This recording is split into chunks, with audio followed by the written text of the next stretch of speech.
Good morning everyone, welcome to my channel one step to success. So यहाँ पर आपके लिए हम जनरल साइंस के एक और सेशन लेकर आ चुके हैं। सो चलिए स्टार्ट करते हैं सेशन को। आप सभी क्लास में ज्वाइन कर लीजिएगा। और देखिए यहाँ पे हमारा पहला क्वेश्चन क्या है, कथनों पर विचार करना है। और ये क्वेश्चन हमने किया हुआ है, मेरे ख्याल से आगे बढ़ते हैं। शेक्सपियर वाला भी किया हुआ है,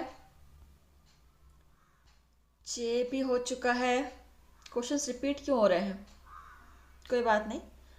हाँ, यहाँ से 278 से स्टार्ट करना है हमको, क्योंकि पहले वाले क्वेश्चन हमने कर लिया है।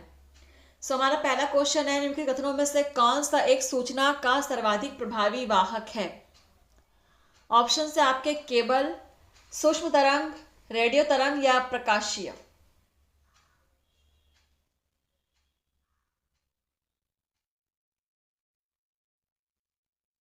निम्नलिखित में से कौन सा एक सूचना का सर्वाधिक प्रभावी वाहक है। चलिए आंसर कीजिएगा। सभी क्लास को सब्सक्राइब कर लीजिएगा, आप इसके बाद आंसर कीजिएगा। तो देखिए यहाँ पे सबसे सर्वाधिक प्रभावी वाहक जो है सूचना का, वो हो जाएगा आपका प्रकाशीय, ऑप्टिकल फाइबर। ठीक है, option D is correct. Next है आपका क्वेश्चन नंबर 279। गतिमान इलेक्ट्रॉन की गति को निम्नलिखित में से कौन सा एक प्रभावित नहीं करता। ऑप्शन से आपके गति की दिशा में लगा विद्युत क्षेत्र, गति की दिशा में लगा चुंबकीय क्षेत्र, गति की दिशा में लंबवत लगा विद्युत क्षेत्र, गति की दिशा में लगा लंबवत चुंबकीय क्षेत्र। पढ़िए, समझिए और आंसर कीजिए। और जिन्होंने अभी तक क्लास को सब्सक्राइब नहीं हुआ है वो सब्सक्राइब कर लेंगे, अगर आप डेली क्लास करना चाहते हैं तो। 279 नंबर क्वेश्चन, गतिमान इलेक्ट्रॉन की गति को निम्नलिखित में से कौन सा एक प्रभावित नहीं करता। गति की दिशा में लंबवत लगा चुंबकीय क्षेत्र। ठीक है, option D is correct, note कर लेंगे। और नेक्स्ट क्वेश्चन है हमारा 280 नंबर क्वेश्चन, हाइड्रोजन के एक परमाणु का ग्राम में भार क्या है। ऑप्शन है 6.03 into 10 to the power -23, 1.66 into 10 to the power -24, 6.66 into 10 to the power -24, यह उपरोक्त में से कोई नहीं। हाइड्रोजन के एक परमाणु ग्राम में भार क्या होगा। हाइड्रोजन के एक परमाणु का ग्राम में भार क्या होगा। 1.66 into 10 to the power -24, note कर लेंगे। शेख एनडीए के एग्जाम में भी पूछा गया, इसके अलावा भी बहुत सारे एग्जाम में आया हुआ है क्वेश्चन। और अगला क्वेश्चन है हमारा 281, मैरी क्यूरी ने 2 भिन्न नोबेल पुरस्कार कौन सी श्रेणियों में प्राप्त किए। मैरी क्यूरी के बारे में सभी ने सुना है। ऑप्शन है भौतिकी एवं चिकित्सा शास्त्र, रसायन शास्त्र और चिकित्सा शास्त्र, भौतिकी और चिकित्सा शास्त्र, रसायन शास्त्र और चिकित्सा और शांति। लास्ट ऑप्शन में है रसायन शास्त्र और शांति। मैरी क्यूरी, तो मैरी क्यूरी ने 2 नोबेल पुरस्कार प्राप्त किए हैं, और किस किस श्रेणी में प्राप्त किए हैं उसका आंसर आपको करना है।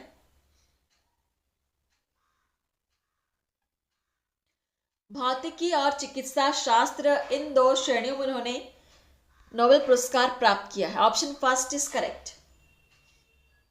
नेक्स्ट है हमारा क्वेश्चन 282, निम्नलिखित में से कौन सी एक कंप्यूटर भाषा नहीं है।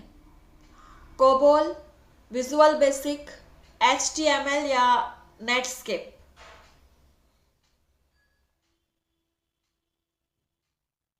इनमें से कौन सी एक कंप्यूटर की भाषा नहीं है बोला गया है। और आई होप सभी को इसका आंसर पता होगा, बहुत सिंपल सा आंसर है। नेटस्केप जो है वो कंप्यूटर की भाषा नहीं है। ठीक है, बाकी सारे कंप्यूटर की भाषा है। चलिए क्वेश्चन नंबर है आपका 283, भारत में विद्युत प्रदाय लाइन में कौन सा प्राचल अचर रखा जाता है। ऑप्शन है वोल्टता, धारा, आवृत्ति, शक्ति। 283 भारत में विद्युत प्रदाय लाइन में कौन सा प्रचाल अचर रखा जाता है? आवृत्ति। ठीक है, आवृत्ति को ही अचर रखा जाता है। Option C is correct. Question number 284 निम्नलिखित में से किस एक की अधिकतम आवृत्ति है? ऑप्शन है कॉस्मिक किरण, एक्स किरण, रेडियो तरंग, सूक्ष्म तरंग। किसकी आवृत्ति अधिकतम है? हर एक क्वेश्चन को आप नोट करते जाएंगे। ठीक है, मैं बार बार रिपीट कर रही हूं, हर एक क्वेश्चन को आप नोट कर लीजिए और घर पे इसका रिवीजन कीजिए आप। तो सबसे अधिकतम आवृत्ति जो है कॉस्मिक किरण की होती है यहाँ पर। इन चारों ऑप्शन में ऑप्शन फर्स्ट करेक्ट हो जाएगा। नेक्स्ट है हमारा क्वेश्चन नंबर 285 PERT यानी PERT तकनीक निम्नलिखित में से किस एक के लिए प्रयोग लाई जाती है? ऑप्शन है विद्युत शक्ति संचरण, परियोजना प्रबंधन, रेलवे सुरक्षा या इंटरनेट। PERT PERT इनमें से किसके लिए प्रयोग में लाई जाती है? नोट कर लेंगे क्वेश्चन को। आप जिस भी एग्जाम की आप तैयारी कर रहे हो, बीपीएससी, एसएससी, यूपीएससी, एसआई, हर तरह के एग्जाम्स में आपको ये क्वेश्चंस बहुत ही हेल्पफुल होंगे। सो PERT तकनीक जो है वो परियोजना प्रबंधन के लिए उपयोग में लाई जाती है। ठीक है, ऑप्शन बी इज करेक्ट, परियोजना प्रबंधन। क्वेश्चन नंबर 286 यहां पर भी आपके कथन दिए हुए, इन पर आपको विचार करना है। यदि मैजेंटा और पीले रंग के दो वृत्त एक दूसरे को काटते हो तो प्रतिच्छेदित क्षेत्र का रंग लाल होगा।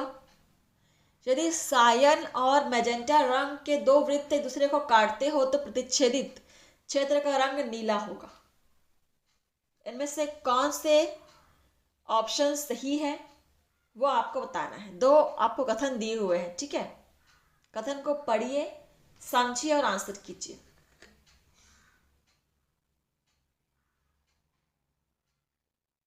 क्वेश्चन नंबर 286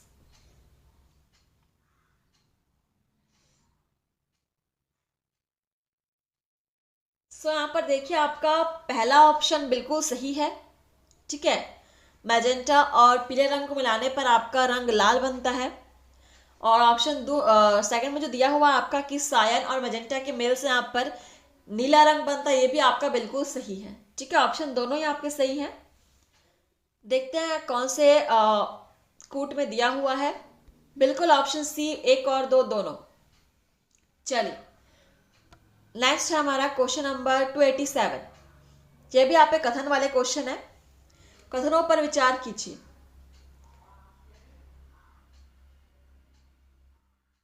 कम लंबाई की बांसुरी से निम्न आवृत्ति की तरंगें उत्पन्न होती हैं। ध्वनि शैलों में से केवल अनुदैर्घ्य प्रत्यास्थ तरंगों के रूप में प्रगामी होती है। उपरोक्त कथनों में कौन से सही है?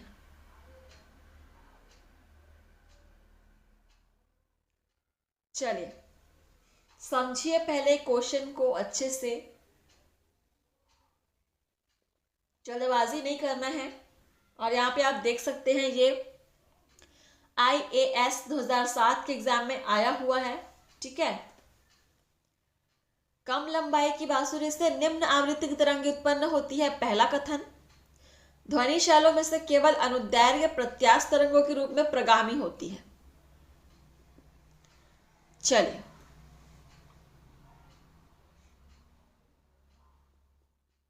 यहां पर आपका कथन पहला और दूसरा दोनों ही यहां पर गलत है। ठीक है, यहां पर एक भी ऑप्शन आपका सही नहीं है। ठीक, ना तो एक ना ही दो। देखते हैं कौन सी कूट में दिया हुआ है। चलिए यहाँ पे ऑप्शन डी में दिया हुआ है, ना तो एक और ना ही दो, दोनों ही गलत हैं। चलिए नेक्स्ट है आपका क्वेश्चन नंबर 288। चलिए, एक ही पदार्थ से बने 4 तार जिनकी विमाएं नीचे दी गई हैं अलग अलग बार एक ही भार से खींचे जाते हैं, उनमें से किस एक में अधिकतम दैर्घ्य वृद्धि होगी? ऑप्शंस हैं 1 मीटर लंबाई और 2 mm व्यास वाला तार, 2 मीटर लंबाई और 2 mm व्यास वाला तार, 3 मीटर लंबाई और 1.5 mm व्यास वाला तार, 1 मीटर लंबाई और 1 mm व्यास वाला तार। ये भी आपका लॉजिकल क्वेश्चन है, समझ के आंसर करेंगे कि 4 तार जो हैं वो एक ही पदार्थ के बने हैं और जिनकी विमाएं नीचे आपको ऑप्शन में दी गई है। अलग अलग बार एक ही भार से खींचे जाते हैं इनको, ठीक है, एक ही भार से इनको खींचते हैं, तो इनमें से किसके अधिकतम दैर्घ्य वृद्धि होगी? Question number 288। चलिए, तो यहां पर देखिए आपका आंसर हो जाएगा 3 मीटर लंबाई और 1.5 mm व्यास वाला तार, इसकी ही अधिकतम दैर्घ्य वृद्धि होगी, ठीक है, सबसे अधिकतम दैर्घ्य वृद्धि इसी की होगी। क्वेश्चन नंबर है आपका नेक्स्ट 289 नंबर क्वेश्चन है, मानव शरीर की आंतरिक संरचना के अवलोकन के लिए प्रयोग में आने वाली परिकलित टोमोग्राफी के लिए निम्नलिखित में से कौन सी प्रयोग में लाई जाती है? टोमोग्राफी के लिए ऑप्शन है एक्स किरण, ध्वनि तरंग, चुंबकीय अनुनाद, विकिरण समस्थानिक। टोमोग्राफी जिसके द्वारा हम मानव शरीर की आंतरिक संरचना का अध्ययन कर सकते हैं, सभी ने सुना होगा, इसके बारे में पढ़ा भी होगा। तो उसके लिए यहाँ पे किस तरह के किसका उपयोग यहाँ पे किया जाता है टोमोग्राफी में, ये भी आपका IAS 2007 के एग्जाम में आया हुआ है, क्वेश्चन देख सकते हैं। मैं हर सेशन में इस बात को रिपीट करती हूँ, आपके जो क्वेश्चन है वो किसी न किसी एग्जाम में पूछे गए हैं, आपके प्रीवियस ईयर क्वेश्चन से इंपॉर्टेंट है। सो टोमोग्राफी में आपका एक्स किरण यूज किया जाता है, ठीक है, x Kiran, option first is correct, note कर लेंगे। क्वेश्चन नंबर है आपका अगला 290 नंबर क्वेश्चन, और ये आपका लास्ट क्वेश्चन है। पढ़ते हैं क्या क्वेश्चन है। 3 समान पात्र A, B और C क्रमशः जल, पारा और मिट्टी के तेल से एक ही स्तर तक भरे जाते हैं। तीनों पात्रों के आधारों पर समान टोंटियां लगी है। यदि तीनों टोटी एक साथ खोली जाए तो कौन सा पात्र सबसे पहले खाली होगा? ठीक है, ऑप्शन है पात्र बी, तीनों पात्र A, B और C एक ही समय पर साथ साथ खाली होंगे, पात्र A या पात्र C। 3 समान पात्र मतलब एक आकार, एक साइज, एक ही आयतन के आपके पात्र हैं, उनके अंदर क्रमशः मतलब पात्र A में आपका जल, पात्र B में पारा और C में आपका मिट्टी का तेल होगा, और दोनों को ही एक टोटी के द्वारा बंद किया हुआ है। टोटी खुलेगी तो अंदर का मटेरियल बाहर आएगा, पर यहाँ पे कंडीशन रखा गया है कि टोटी को एक ही साथ खोला जाए तो कौन सा पात्र सबसे पहले खाली होगा, मतलब कौन सा पदार्थ सबसे पहले बाहर आ जाएगा, जल, पारा या मिट्टी।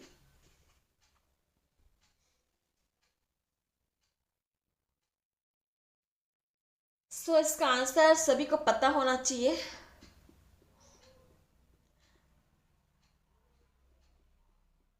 तो यहाँ पे देखिए तीनों पात्र A, B और C एक ही समय पर साथ साथ खाली होंगे, ठीक है, बिल्कुल साथ साथ खाली होंगे। यहाँ पर B, यहाँ पर राइट आंसर होने वाला ऑप्शन B। चलिए, और सेशन आपका यहीं पर समाप्त हुआ। आप लोग क्लास को लाइक, कमेंट, शेयर करना मत भूलिएगा। थैंक यू फ्रेंड्स, मिलते हैं नए सेशन में नए क्वेश्चंस के साथ। धन्यवाद।